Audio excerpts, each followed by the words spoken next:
Perfektionist, 12 Stunden Studio und nur gekifft. Keyboard, Sampler, analoge Technik, sieht alles schön aus, aber ich check's nicht. Ich muss nicht lernen und lass mir nix erklären. Ich sample Thunderdome in 44 Kilohertz, alles schon erreicht, nix was mich bereichert. Ich hab den perfekten Mix als Preset gespeichert. Ich brüll ins Mikrofon bis zum Kabelbrand und hab Talent, also scheiß mal auf Sachverstand.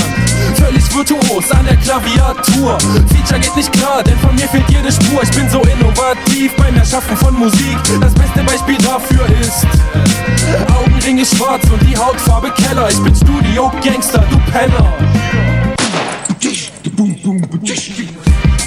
Von der Technik kein Plan, die Effekte sind geladen.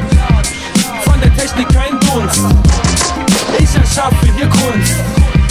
Von der Technik kein Plan, die Effekte sind geladen. Von der Technik kein Dunst, ich erschaffe hier Kunst.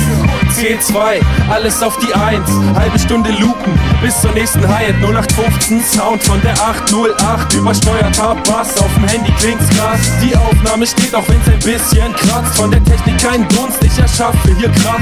Ich hab's noch nie in die Hitlist geschafft, doch es glitzert und funkelt im Studio Knast. Der Mix ist verkackt, ich lade ihn direkt hoch. Es ist nix auf den Takt, doch ich will das so. Und schneide ein Sample mit der Stichsäge klein, dann stell ich nebenbei diesen Pitch-Regler ein. Wiggy muss sein, Gesang muss noch rein.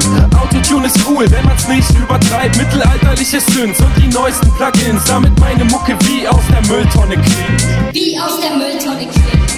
Von der Technik kein Plan, die Effekte sind geladen. Von der Technik kein Dunst, ich erschaffe hier Kunst. Von der Technik kein Plan, die Effekte sind geladen.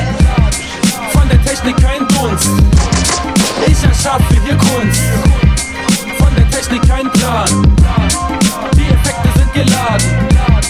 Von der Technik kein Dunst, ich erschaffe hier Kunst.